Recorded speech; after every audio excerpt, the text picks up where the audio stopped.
Добро вечер и добре дојдовте во новата епизода на седмица. Всушност, последната епизода за оваа година. Како сте ми? Се надевам добри.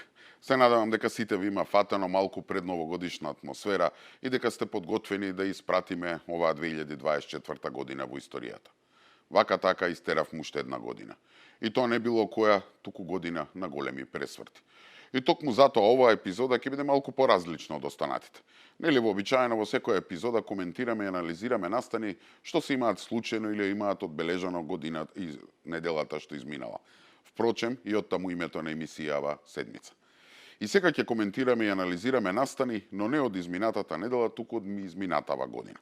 Ќе се обидам да направам една кратка ретроспектива на 2024 година и што може да очекуваме во новата 2025.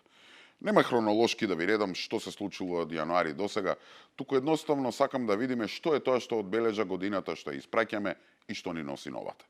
И реков, не беше ова некоја обична година, туку беше година на голем пресврт. За нас како граѓани, но и за Македонија како држава. Кој беше клучниот настан? Најголема победа на ВМРО-ДПМН е од позиција на опозиција и историски пораз на владеачката СДСМ. 58 пратеници за партијата на Христијан Мицкоски и 18 за социјалдемократите. Партијата на Димитар Ковачевски падна дури на третото место, под ДУИ која освои 19 пратеници. Како четврто рангирана е коалицијата Вреди, која беше вистинска закана за ДУИ и зема голем дел од нивните гласови, па од кај нив ќе влезат 13 представници во законодавниот дом. Левица на Апасиев и новоформираната партија на Максим Димитриевски добија по 6 места во собранието. Ова е најголемиот дебакл за социјалдемократите, кои пред само 4 години освоија 46 мандати. Резултатот од борбата помеѓу Христијан Мицкоски и Димитар Ковачевски во првата изборна единица е 10:3. Лидерот на СДСМ доби тежок удар од граѓаните. За него гласаа нешто повеќе од 25.000 граѓани, што е преполовена бројка од изборите во 2020 година. Мицкоски пак доби 26.000 гласови, повеќе од пред 4 години. Тесна битка на Европскиот фронт, Левица и Вреди. Сите имаат по двајца народни избраници. Знам за наша Македонија освои еден мандат. Поразот на Ковачевски беше многу болен и во втората изборна единица, каде носител на листата беше Оливер Спасовски, со освоени 2 пратенички мандати. СДСМ се четврто рангирани. ВМРО-ДПМН начело со Владо Мисајловски. Во двојката освоија 8 мандати.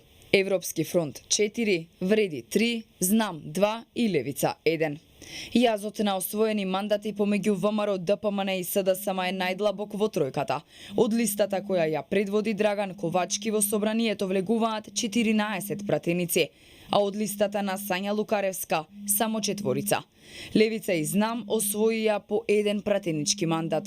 Поразот е видлив и во четвртата изборна единица, каде од двете најголеми партии се соочи Александар Николовски и Венко Филипче.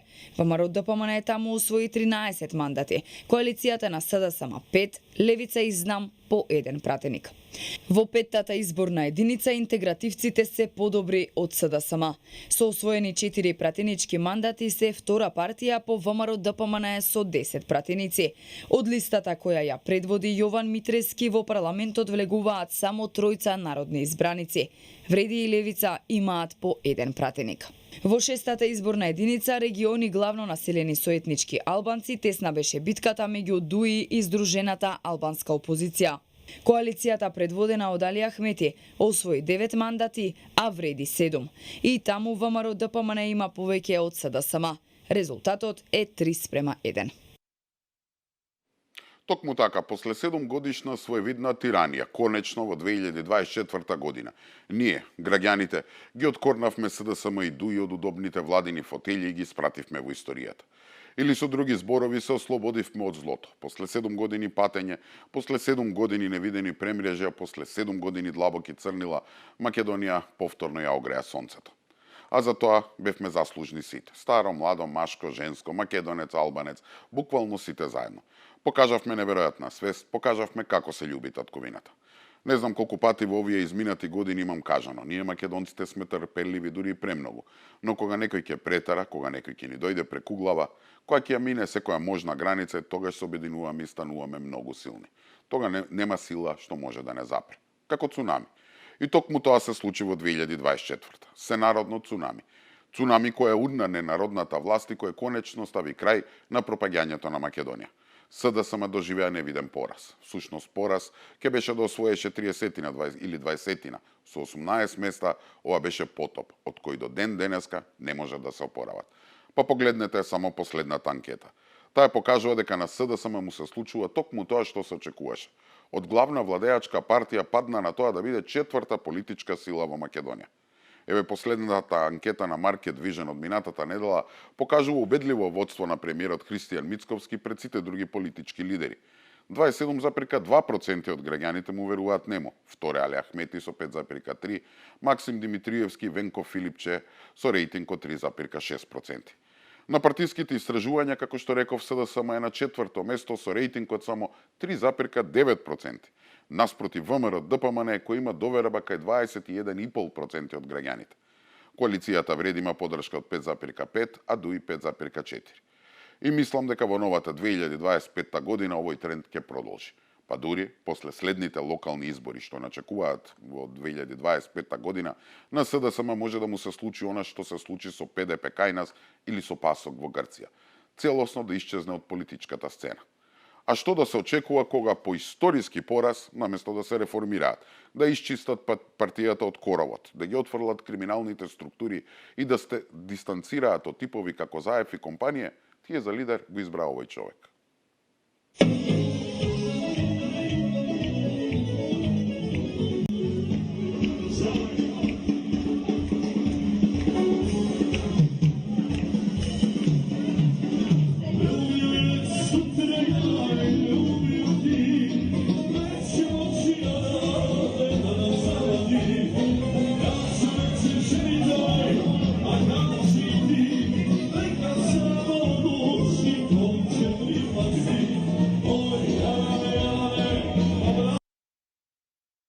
Како реков пред некоја недела, и по Заев Заев, и по Заев Филипче, и по Филипче Заев.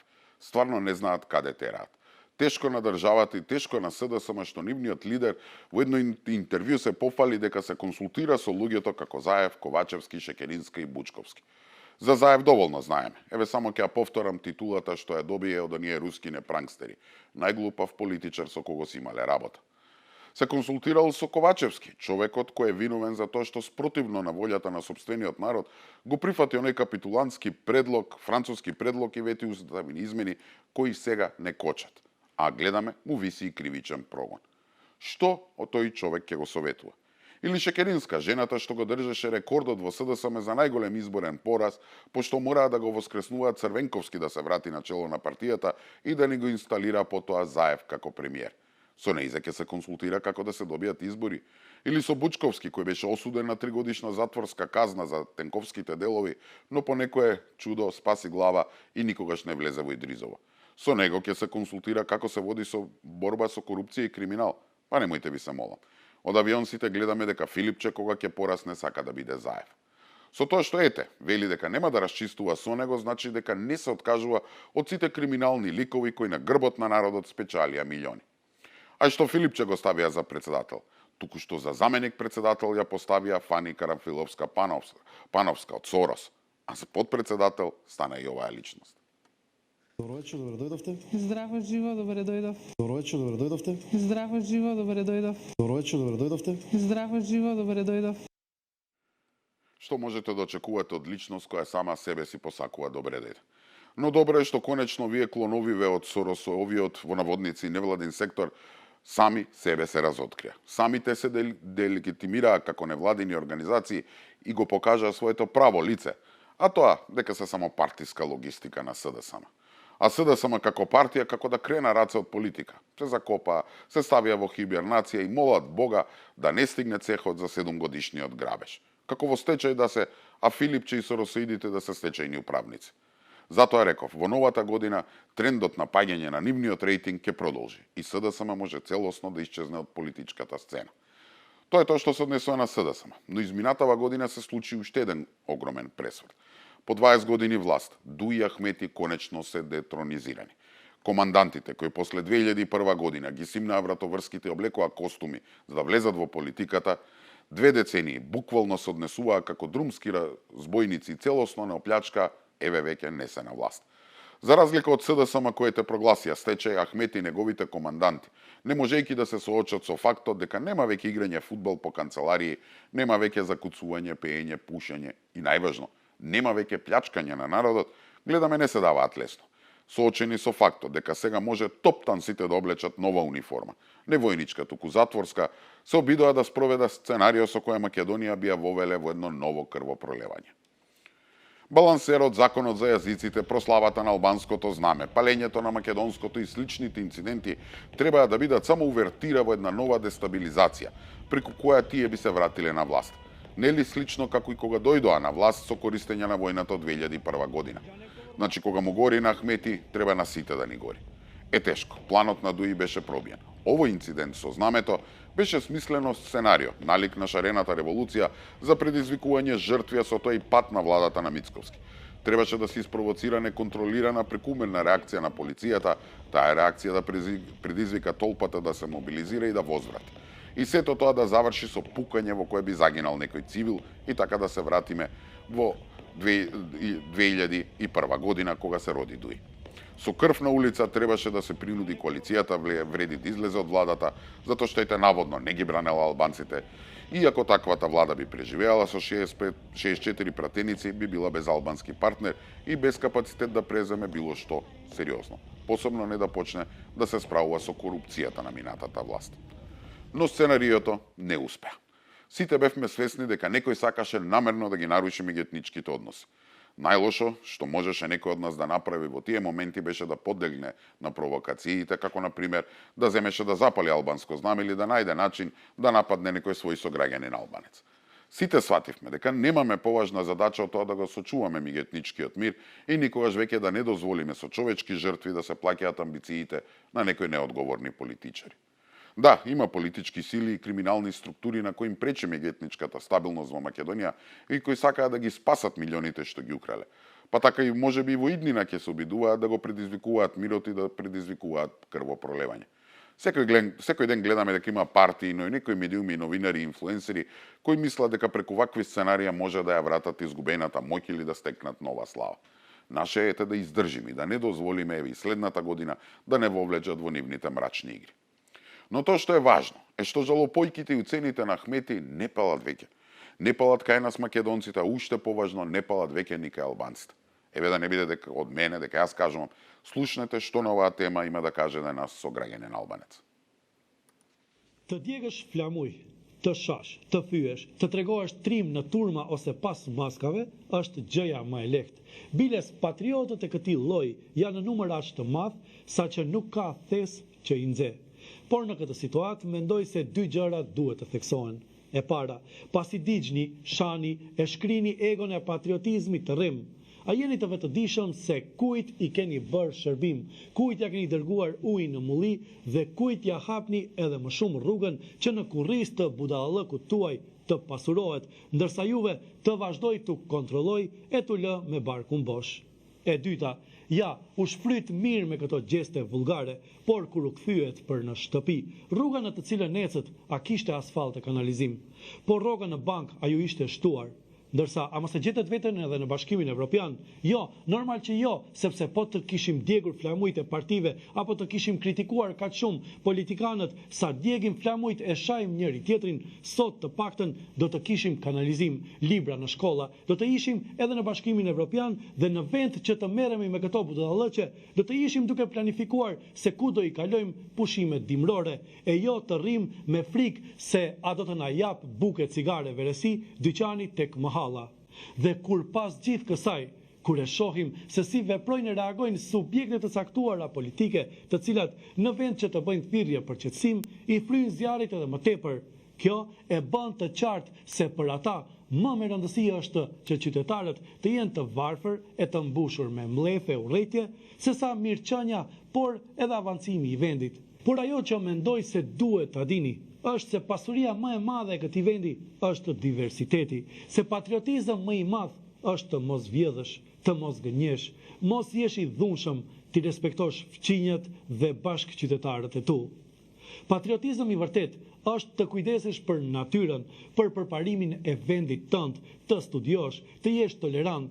Patriotizëm është që të zgjohesh në mëngjes me ndjenjen se ke bërë gjithçka për vendin tënd, që fëmijët tanë të kenë ardhmëri dhe jetë të sigurt, të zgjohesh me ndjenjen se vendi jot është i qetë dhe pasurohet, e jo të jetë vend i cili përqeshet nga çdo kush.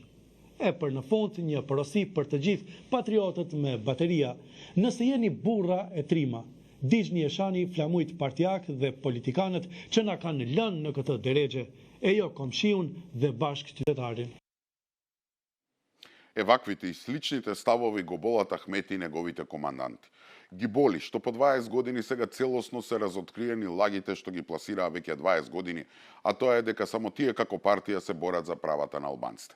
Ете тврдеа дека донеле закон за албански јазик, а тој во суштина е за сите јазици. Тврдеа дека добиле прв премиер албанец, а тој кутриот имаше рок од 100 дена и не можеше ни требата околу владата да искоси. Тврдеа дека вработили илјадници албанци, а тие само ги полнеа институциите со партиски кадри.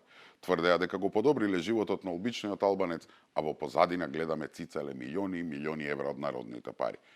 Зарем постои поголем пример за лагата од тоа што еве 20 години не го направи автопатот до Блац, односно до Косово. И сега гледаме дека тоа било само милионска славина каде се одлевале милиони евра во нечии џебови. Болката на Ахмети лежи токму во тоа, во фактот што конечно обелоденета лагата и сите гледаат дека денешното дуи, а не некој друг, гази врз како што самите велат мачениците и синовите на УЧК.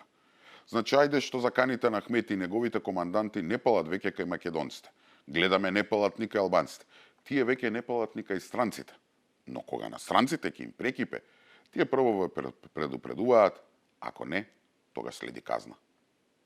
На сите мирдите со задачени ту сот, едно нешто ке го зборувам моментот. Сам ке се преведам и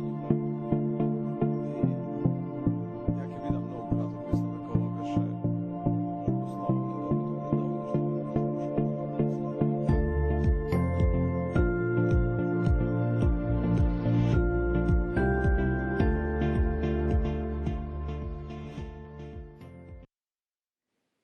Како е мислата на Кисинџер? Не знаеш што е полошо, да бидеш непријател на американците или нивни пријател. Осомнувањето на Груби на црната листа е прецизен и добро испланиран американски ракетен удар во срцето на Дуи. Со оваа политичка ракета нанесува сериозен удар, која ургни се и претвори во пепел тезата на Ахмети дека секој напад врз Дуи е удар врз сите албанци.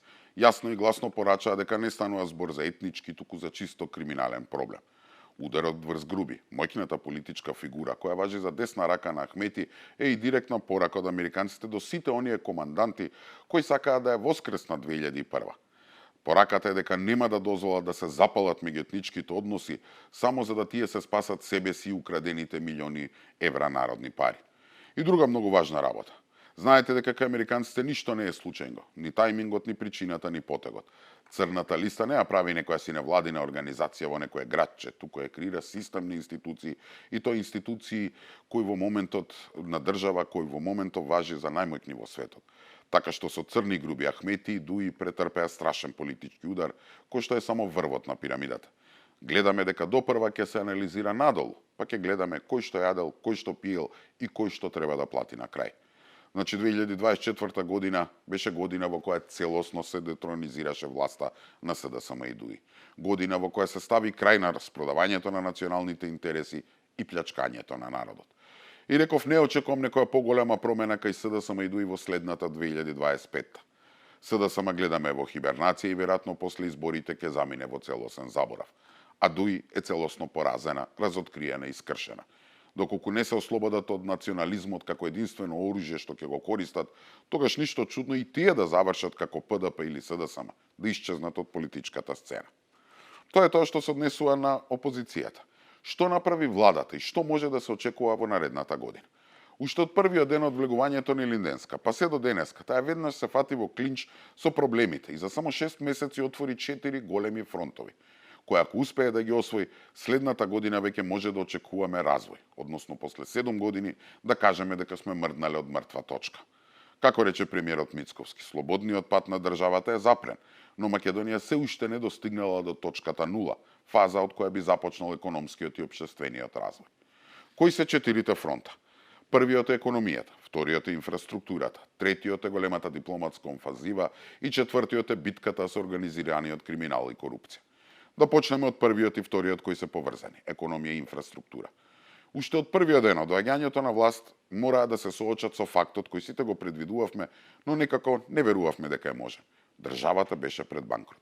Нивните предходници во првите 6 месеци од годината си го имаа потрошено буџетот предвиден за цела година. Со други зборови, парите предвидени за 12 месеци, тие ги потрошиле за 6.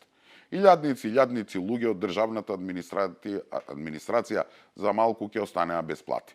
За среќа, владата веднаш се фати за работа и преку кратење на непродуктивни трошења, од типот на бифтеци, октоподи, апетисани и слично, преку ребаланс обезбеди пари да се истурка годината. И не само што обезбеди пари да се истурка годината, туку почни да остварува дел од ветувањата дадени за време на кампањата. 40 до 50% покачување на плати во здравство, речиси 50% покачување на плати во образование, 5000 денари линеарно покачување на пензиите, 250 милиони евра за општините, 250 милиони евра за бизнисот веднаш после нова година. Сето ова за само 6 месеци власт. Ке речете добро, сите ветуваат, но дали ќе остварат? Не, драги мои, ова не се празни ветувања, ова се постигнати и подпишани договори. Да, покачувањата нема да бидат све одеднаш, но кога во историјата на Македонија една влада која што туку дошла на власт ставила официјално подпис и си пружила рака со синдикатите дека за време на нивниот мандат сето ова ќе се оствари. Работата е што на народот не му се верува од едноставна причина, што после 7 години со СДСМ и ДУИ тие престанаа да веруваат во било што. Колку и да е тоа очигледно, тие не може да се соочат со фактот дека во Македонија има нова власт која не седи со скрстени раци, туку колку толку се обидува да ги придвижи работите напред. Градежна офанзива на над 200 километри патишта низ Македонија. Забрзано се гради по откочувањето на бројните препреки кои ја забавуваа обновата на инфраструктурата, автопати, експресни и регионални патишта, инвестиции на локалните власти. Градежна механизација има долж коридорите 8 и 10. Еден од најзначајните и убедливо најочекуваните е автопатот Кичево-Охрид. 57 километри се градат веќе 10 години. Се подпишуваа неколку анекси, се пролонгираа работите, а причина за последното одложување на рокот беа 13 нови свлечишта што се појавија на трасата.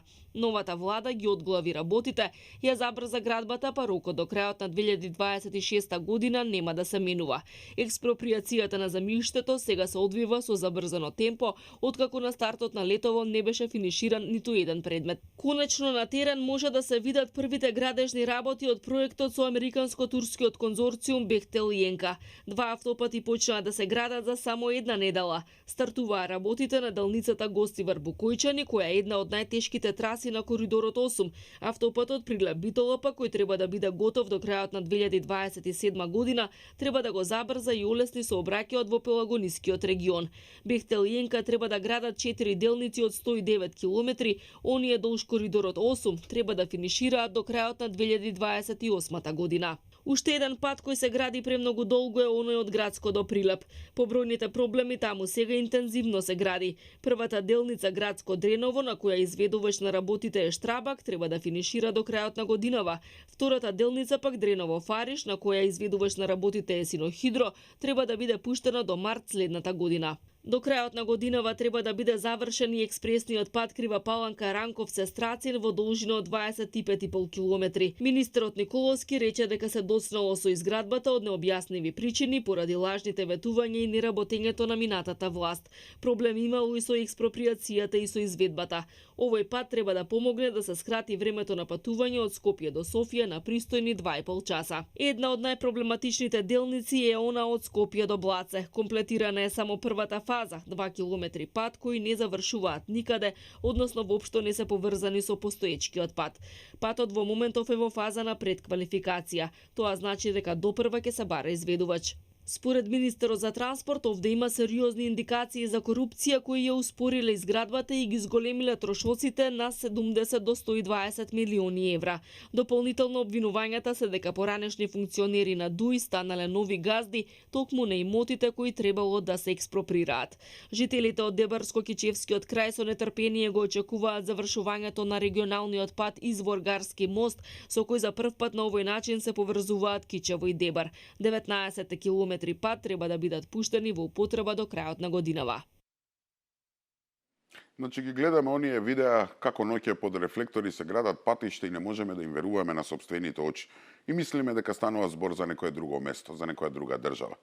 Дури успеа гледаме да ги натераат и оние од Бехтел и Енка да почне да копаат. Договорот што насила го подпишаа СДСМ и ДУИ и тоа под раководна палка на груби, сега дури почна да се спроведува. После толку дадени милиони, дури сега се копа. И кога се копа, дури ни во тоа не можеме да веруваме.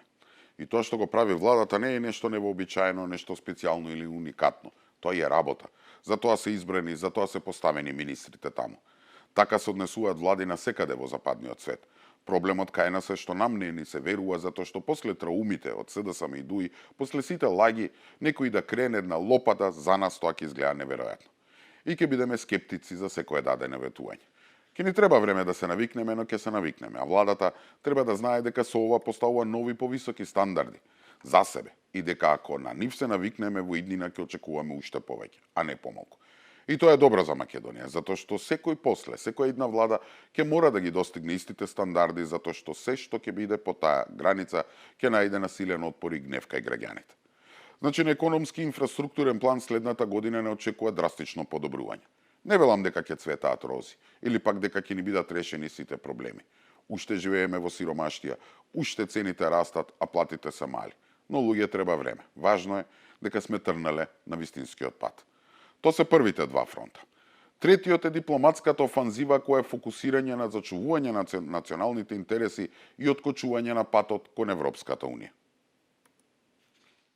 Промената на уставот и внесувањето на бугарското малцинство без да добиеме гаранции е само краткорочно решение. Премиерот Христијан Мицкоски порача дека ниту милиметар нема да се помести од позициите што ги има владата во однос на непопустливоста кон Бугарија и Европската унија да знае дека веќе нема да се разговара за идентитетски прашања. Тој предложи во Европскиот парламент да се изгласа резолуција за Македонија, за да се види дали уставните измени се единствениот проблем, но и какво ќе биде однесувањето на дел од пратениците од Европскиот парламент, доколку го признаат постоењето на многовековниот македонски идентитет и многовековните корени на македонскиот јазик. Верувате дека нема ни милиметар да се поместиме ако немаме национален консенсус. Еве, јас предложив во Брисел. Ајде да видиме дали е проблемот само промената на уставот. Еве, вие пратениците во Европскиот парламент поднесете резолуција со која Европскиот парламент ќе изгласа дека постои многувековен македонски идентитет и дека мојот македонски мајчин јазик има многувековни корени. Па да видите како ќе се однесуваат дел од вашите колеги. Еве, таму не треба юнанимити, таму не треба 27. Еве, поднесете вие пратениците да видите што е во суштина проблемот. Додека Македонија го има како проблем билатералниот спор со Бугарија, од европските лидери стигнува порака дека проширувањето ќе се темели на заслугите и реформите. За време на дводневната посета на Брисел, Мицкоски се сретна и со техничкиот премиер на Бугарија Главчев, кој го пофалил говорот на македонскиот премиер таму, но и му рекол дека во бугарскиот парламент сите биле против него. Ме поздрави и ми кажа дека сум имал одличен настап, дека сум имал одличен говор и дека на тој начин треба да се градат односите помеѓу двете држави. Јас на тоа одговорив одлично, ајде во скора иднина да ја кренете рампата, да можеме да почнеме да преговараме и на тоа добив одговор, знаеш, во нашиот парламент сите се против вас. Патувањето на Скопје по трневите стази до Брисел ја чинеше Македонија промена на знаме, име, банкноти. Направивме многу отстапки, затоа според Мицкоски време е да се стави крај на фрустрацијата што ја имаат македонските граѓани и земјава веќе да не биде жртва на билатерални прашања кои задираат во македонскиот идентитет. Никој не веруваше дека тоа што Мицковски и ВМРО ДПМН го зборуваа во кампањата ќе го спроведат на дело, а тоа е дека нема уставни измени без зачувување на идентитетот. СДСМ и нивните загари не убедуваа дека веднаш откако ВМРО ќе дојде на власт, веднаш ќе ги стави бугарите во уставот. И сега гледаме дека тоа не се случи. Наместо тоа, што се случи? Една голема и сеопфатна дипломатска офанзива во која владата се обидува да ги убеди нашите сојузници, Европската унија, Соединетите американски држави, но и Бугарија, во исправноста на решението, уставни измени со одложено дејство. Односно, бугарите да влезат во уставот кога ние македонците ќе влеземе во Европската унија. Иако за сега се уште нема опипливи конкретни резултати, пред се затоа што во Бугарија нема уште стабилна политичка влада, јасно е дека офанзивата е апсолутно корисна, неопходна и таа ќе помогне. Можеби не може да ги реши од корен проблемите кои се соочени, односно веднаш да се надмине блокадата. Меѓутоа тоа е првата етапа која ќе води до следни чекори. Мислам дека разбираат и нашите партнери во Унијата дека дотаму сме дотерани, дека досега премногу дадовме и дека мора да се бара алтернативен излез и да се надмине оваа ситуација.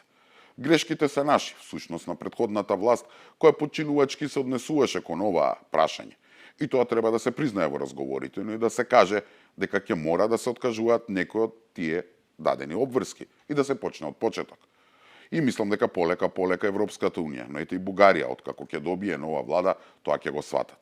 Затоа нашата влада не треба да се откажува и да се надеваме дека во годината што следи можно и конечно поместување на планот на евроинтеграциите. Значи тоа беа 3 фронта. Кој е четвртиот?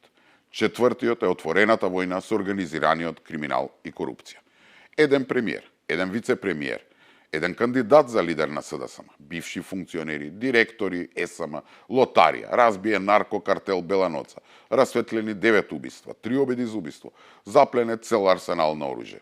За само неколку недели, оваа влада направи повеќе во битката против криминалот и корупцијата, отколку што владата на СДСМ и ДУ има направено за речиси цел мандат. Кој веруваше дека само после 6 месеци моќникот Груби ќе стане бегалец, баран со потерница, и дека Ковачевски е те завлакно Куртули од кривичен прогон. Куртули, ама изгледа само за сега. Проблемот е што ете неговата кривична пријава удри во зид во обвинителството. И покрај тоа што полицијата имала доволно докази и против него, но и против екс-генералниот секретар на владата, за случајот лотарија обвинителството ете не ги прифатило пријавите. Не ги отфрлиле, ама уште не им бил кренат степенот на сомневање за Ковачевски. Нема тие што да се сомневаат дека на седница на влада, на која е донесена криминална одлука за лотарија, за што го ловат Груби, присуствувал и Ковачевски. Не, тоа не се доволно докази за обвинителите. Изгледа треба да фатат како прима мито на лице место, па да се уверат. Всушност и тоа не може да биде недоволно. Го памтите видеото 1 евро за црквата, 1 за вице? Груби, картели, терористи, висока корупција и криминал. Отворената војна на владата со организираниот криминал и корупцијата во земјава може да биде залудна и загубена, доколку судството сега не покаже дека е достојно на задачата. Успешните полициски акции, собирањето докази и апсењата може да бидат за џабе, доколку овие мокници ги искористат своите пари и влијание за да преку корумпираното судство спасат глава. Првиот симптом е фактот што судот донесе одлука за мерки за предпазливост за 4 луѓе од случајот лотарија, но уште тактизира со притворот на Груби, кој барал да не заврши во шутка како услов да се врати во Македонија. Вака дел од поранишните гонители на криминал и корупција го оценуваат однесувањето на обвинителството и судот за случајот со милионската проневера во лотарија, за која полицијата осомничи високи партиски функционери на СДСМ и ДУИ. Политички пазари, договори меѓу суди и обвинители. Се уште е нејасно зошто судството не истрае во борбата со корупцијата и не ги процесуира докрај сомнежите за криминалното однесување на функционерите од двоецот СДСМ и ДУИ. Не може клучните играчи, што би рекле крупните риби, да се изземат од постапката, а да се води постапка за поситни играчи таму кои во принцип и не можат да го сторат делото. Ова е дело од организиран криминал, каде што е вплетена политиката и политичари со име и презиме. За поранишниот обвинител Воислав Димовски, сосема е јасно зошто јавното обвинителство и обвинителството за организиран криминал не си ја вршат работата. Според него, тие се под влијание на политички елити од кои се избрани и се додека се челници на судството, во Македонија ќе се заштитува корупцијата на функционерите од СДСМ и ДУИ. Покрај ова жестока борба со криминалот која води МВР, неопходно е да има организирано обвинителство и организирано судство кое што ќе се ќе го следи тој чекор. Во случајот, неспорно, чекорот кој што го прави МВР е поголем од оној што го прават другите фактори во кривично-правниот прогон. Имено, кривична пријава за корупцијата во лотарија е поднесена и против поранишниот премиер Димитар Ковачевски и екс-генералниот секретар Методија Димовски, иако тие се уште не се фатени во истрагата на јавното обвинителство. Обвинувањата се насочени околу државната лотарија, која и покрај тоа што немаше дозволи за електронско и онлайн коцкање, набави опрема за игри. Јавното обвинителство покране истрага за проневера на над 8 милиони евра, поднесувајќи кривични пријави против 6 лица, меѓу кои се Артан Груби и поранешниот директор на лотарија Пирпарим Бајрами. Значи не може полицијата толку да уапси колку што правосудството може да ослободи. Ковачевски, Груби, деспотовски, наркокартели, терористички кели. Џабе владата влезе во отворена војна со организираниот криминал и корупцијата, ако во таа војна некој, гледаме во случајот судството, ја саботира. Џабе ќе биде што полицијата, која е дел од извршната власт, ја заврши својата работа со собирање докази, акции и апсења, ако некој ги ослободува криминалците. И гледаме, судирот на владата не е со некои ситни джепароши, туку со крупни криминални играчи, кои имаат ресурси, пари, луѓе и врски. А нашево судство, мекотелно судство, е познато по тоа дека е лесно подложно на разноразни непристојни понуди.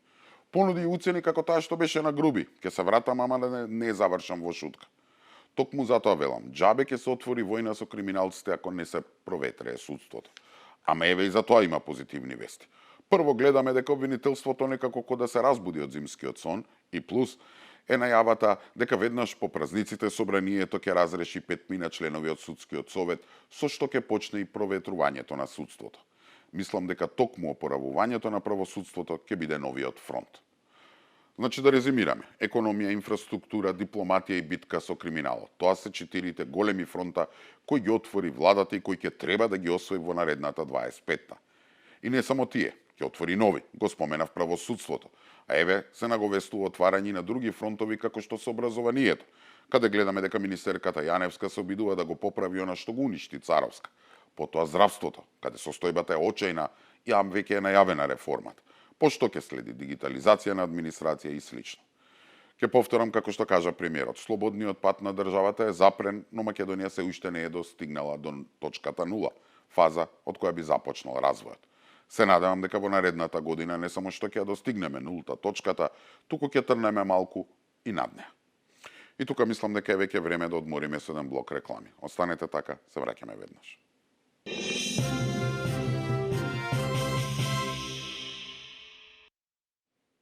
Добре дојдовте назад. Еве сме при крајот и на оваа епизода на седмица, последна за годинава.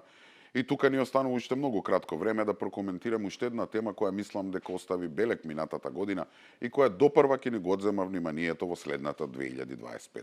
За што станува збор? Миле Јанакиевски, Спиро Ристовски, Трајко Велјановски и Владимир Атанасовски воопшто не требало да седнат на обвинителна клупа за 27 април. На денешното ручиште обвинителството призна дека имало правна пречка воопшто да се покрене случајот. Со ова се потврдува 6-годишната политичка хајка против поранишните министри, собранискиот спикер и директорот на УБК. После 6 години агонија и прогон врз поранишните функционери, дури денеска обвинителството за организиран криминал призна дека немало основ за кривичен прогон, бидејќи не се почитувал законот за амнестија за настаните од 27 април, кој веќе бил во сила. Тоа всушност представувало и пречка за кривично гонење и покренување на обвинение, образложува адвокатот Миланов. Правната пречка е во тоа што во тој момент е во сила законот за амнестија кој што го исклучува гонењето во однос на овие лица. Де факто произлегува дека овде се досега имавме нечи хир или нечија политичка желба да оваа постапка се тера. Имено, години наназад се водеше постапка за терористичко загрозување на уставниот поредок против поранишните функционери, за што имаше и првостепена пресуда. Печлениот состав на чело со судијата Илија Трпков ги прогласи за виновни и им досуди затворски казни. Велјановски беше осуден на 6,5 години затвор, Ристовски 6 години и 3 месеци. Иста казна доби и поранишниот министер Јанакиевски, а разузнавачот Атанасовски доби 6 години затвор. Кривичниот суд во пресудата тврдеше дека настаните немало да се случат без добро планирана организација ситуација, а тие представуваат голем удар врз демократијата и граѓанските вредности. Апелација го укина предметот и го врати на повторно одлучување со укажување дека постоеле правни пречки за прогонот и не се почитувал законот за амнестија за настаните од 27 април. Вакво укажување даде и вишето обвинителство. Милејана Киевски и Спиро Ристовски беа и физички нападнати во притвор, додека Европскиот суд за човекови права утврди повреда на нивните човекови права во овој случај. За Ристовски се наведува дека од 30 јули 2019 година до 21 август 2020 14 пати му бил продолжен куќниот притвор поради ризикот од негово бегство, а судовите немале основ за тоа. Додека за екс-министерот за транспорт и врски Милејана Киевски, Европскиот суд за човекови права од Страсбург пресече дека бил незаконски држан во домашен притвор за случаите организатори на 27 април и шпански скали. Случајот го водеше контроверзната обвинителка Вилма Рускоска, која се поврзува со низа скандали. Денешното судење е одложено, а судијата ќе донесе одлука на следното рочиште, потврдија од Кривичниот суд. Токму така, паѓа случајот организатори на 27 април. Обвинителството призна дека во случајот не биле земени во обзир важните факти и настани кои би можеле да влијаат на постапката. Во своето мислење тие самите си констатираа дека немало основи за поведување на постапка. Главна забелешка е законот за амнестија. Памтите, истиот оној закон што самите СДСМ си го усвоја за да го довлечкаат Крсто Муковски останатите да им гласаат за промена на името. Што ти е иронија, нивниот закон сега им се удира од глава. Како и да е, после 6 години агонија и прогон во поранешните функционери, дури сега обвинителството призна дека немало основ за кривичен прогон. Или народски кажано, призна дека цели 6 години овие луѓе се незаконски гонети. Со ова практично паѓа во вода целиот случај. Сушност, тој пред тоа нели падна на апелација откако овие луѓе во прв степен неправедно беа осудени на затворски казни. Тоа што покажува мислење на обвинителството и што барем за мене можеби најважно е дека контраверзната и омразена Вилма Русковска всушност само водела политичка хајка и веројатно намерно се живувала над поранешните министри Јана Киевски и Ристовски, екс-спикерот Рај Велјановски и тогашниот директор на УБК Танасовски. Си живуваше со тоа што намерно им праќаше полиција дома, им ставаше лисици на раце, се ги влечеше по притвори и им создаваше трауми на нивните семејства. Нели Европскиот суд за човекови права веќе констатираше дека е прекршено човековото право на овие луѓе. Добро е што сега и домашното правосудство тоа го признава. И живувањето не беше само врз нив. Нели истото го правеше со останатите 30 на маченици, кои како политички затвореници уште дремат за решетки како терористи. Памтите, сама се фалеше дека притворите ги барала и ги делела од раков. Јас не сум правник, но сметам дека веднаш откако ќе падне овој случај треба да падне и другиот случај за 27 април. Зошто? Едноставна логика. Ако нема организатори на терористички чин, како може да има група терористи? Што, спонтано, секој поединец од тие 30 на луѓе им текнало туку така да вршат тероризам? Не иде, нели? Ако мене ме прашувате, би направил уште нешто. Веднаш би отворил нов случај со исто име. Организатори на 27 април. Но сега, во него би ги гонел сите оние политичари, почнувајќи од Заев, преку Русковска, судиката Кацарска, кој го конструира и спроведа овој политички прогон. Тоа би било вистинска иронија. Тоа би ми било желбата за следната 2025. И тука е веќе време да ја завршиме и оваа епизода на седмици да ставиме крај на оваа година. Се надевам дека во оваа 2024 го задржа вашето внимание и ги исполни вашите очекувања. Сакам да ви посакам среќна нова година и среќен Божик. Па со Господ напред, по празниците, односно следната година, ќе продолжиме да се гледаме во исто време, на исто место. Имајте пријатна вечер.